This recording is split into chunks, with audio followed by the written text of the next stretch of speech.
Welcome friends, welcome to my channel Alpha Square. इस video में बात करेंगे स्मॉल कैप फंड्स के बारे में। बट स्मॉल कैप फंड्स किससे जाने से पहले ये समझेंगे स्मॉल कैप फंड्स किसे कहते हैं, स्मॉल कैप फंड्स फंक्शन कैसे करता है, और एक स्मॉल कैप फंड्स के बारे में भी डिस्कस करेंगे। बट स्मॉल कैप फंड्स में जाने से पहले ये जानेंगे कि सबसे पहले लार्ज कैप फंड्स होता क्या है, और लार्ज कैप फंड्स किसे कहते हैं, मिड कैप फंड्स किसे कहते हैं, और थर्ड में स्मॉल कैप फंड्स किसे कहते हैं। लार्ज कैप फंड्स का मतलब है इंडिया में जितनी भी कंपनियां लिस्टेड हैं, जब जो सबसे बड़ी कंपनियां हैं, that all comes under the category of a large cap funds. Second आता है मिड कैप फंड्स। अब मिड कैप फंड्स कितनी, जितनी भी कंपनियां, अब 100 हो गई कितनी, सबसे लार्ज कैप हो गई।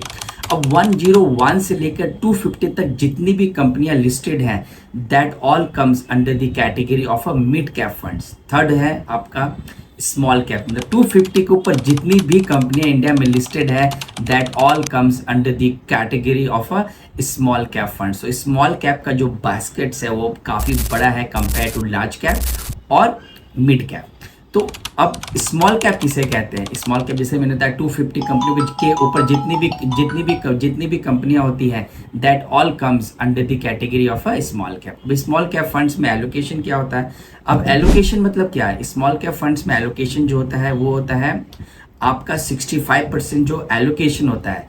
मतलब अगर आपसे कोई फंड मैनेजमेंट कंपनी आपसे पैसा ले रही है स्मॉल कैप फंड में, तो 65% जो एलोकेशन, मतलब 100 में 65 रुपीज़ उसको स्मॉल कैप फंड्स में डालना पड़ेंगे, और बाकी वो किसी में भी डाल सकते हैं। ये हो गया। अब बात करेंगे कि स्मॉल कैप फंड्स के एक फंड के बारे में जिसका नाम है निपॉन इंडिया। अब निपॉन इंडिया क्या है, अब निपॉन इंडिया जो है सबसे बड़ी फंड है स्मॉल कैप में। मतलब अगर स्मॉल कैप में आप देखेंगे दो फंड है बड़ी, सबसे क्वांट और निपॉन इंडिया। तो निपॉन इंडिया जो है वो टोटल जो इसका एसेट्स अंडर मैनेजमेंट है, जो AUM है, मतलब टोटल मिला के जितने भी लोगों ने पैसे लगाए हैं, दैट इज 61 करोड़, 61,000 करोड़। तो आप समझ सकते हैं 61,000 करोड़ मतलब इसका एसेट्स है, एसेट्स अंडर मैनेजमेंट, इतने पैसे का ये मैनेज करते हैं 61,000।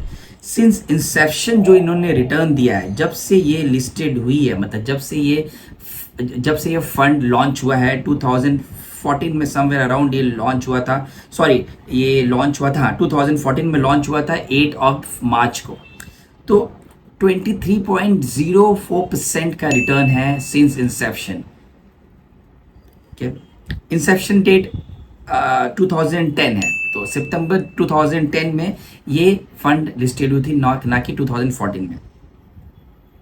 एक्सपेंस रेशियो अगर आप देखोगे तो 1.42 का एक्सपेंस रेशियो। एक्सपेंस रेशियो मतलब क्या होता है, एक्सपेंस रेशियो मतलब होता है कि आप कोई भी फंड अगर आप किसी को भी देते हो मैनेज करने के लिए, तो एक्सपेंस तो लगेगा ना, क्योंकि फंड मैनेजमेंट की कॉस्ट होती है, जो फंड मैनेज करता है उसकी टीम होती है, पर एसेट्स मैनेजमेंट कंपनियां होती है, तो एम्प्लॉय की सैलरी होती है, तो वो आपसे ही लेते हैं। तो इसका जो एक्सपेंस रेशियो है वो है 1.42%।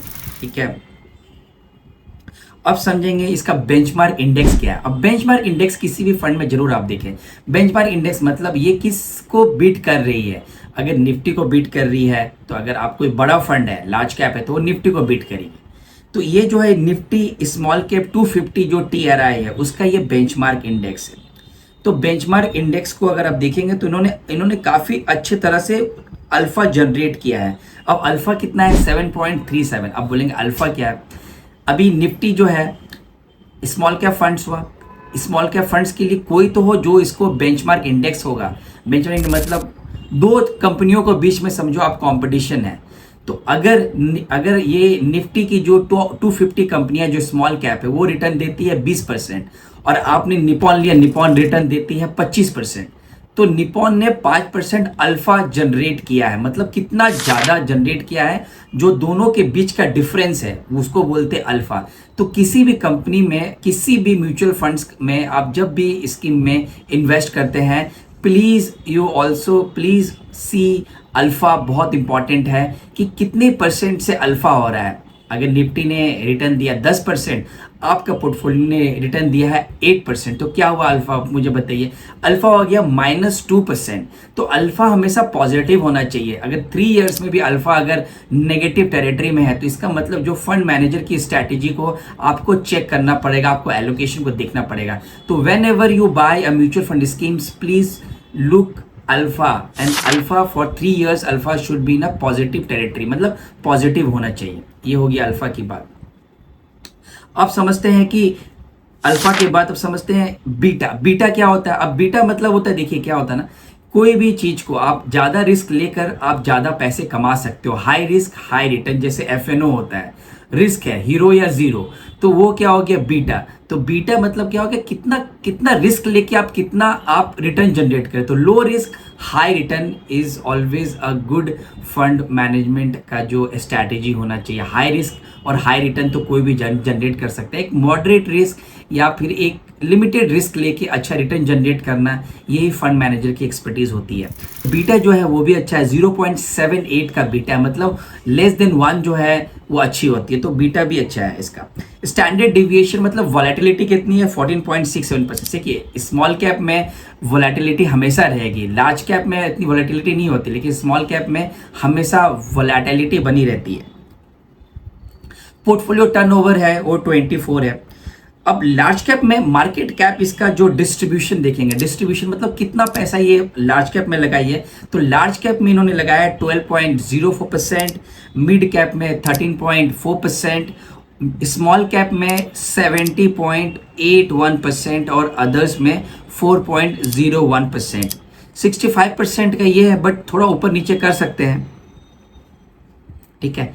अभी आप देखेंगे कि इसका परफॉर्मेंस अगर आप देखोगे तो कंपनी ने काफ़ी अच्छा कंसिस्टेंट रिटर्न दिया है, हर साल कंसिस्टेंट रिटर्न दिया है। और 5 ईयर का जो XIRR है वो है 42.67%, और 10 ईयर्स का जो XIRR है वो है 27.7% है। फिनोमिनल, मतलब कम रिस्क में <1 बीटा, इतना बड़ा मार्केट कैप 61,000 करोड़ का, अल्फा इतना शानदार more than 7%, बहुत ही अच्छी फंड है। निपॉन का जो ये फंड है कंसिस्टेंट रिटर्न दिया है, सबसे इंपॉर्टेंट है कंसिस्टेंट रिटर्न देना।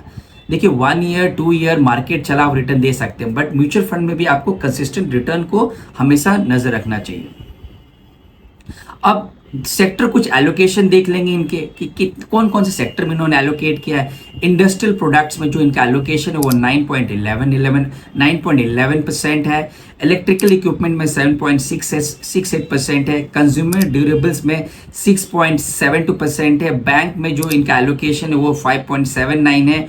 ऑटो कंपोनेंट्स में 5.53% है। फार्मास्यूटिकल्स में 5.31 है। कैपिटल मार्केट्स में 4.25 है। कंस्ट्रक्शन में 4.08 और फाइनेंस में 3.73% है।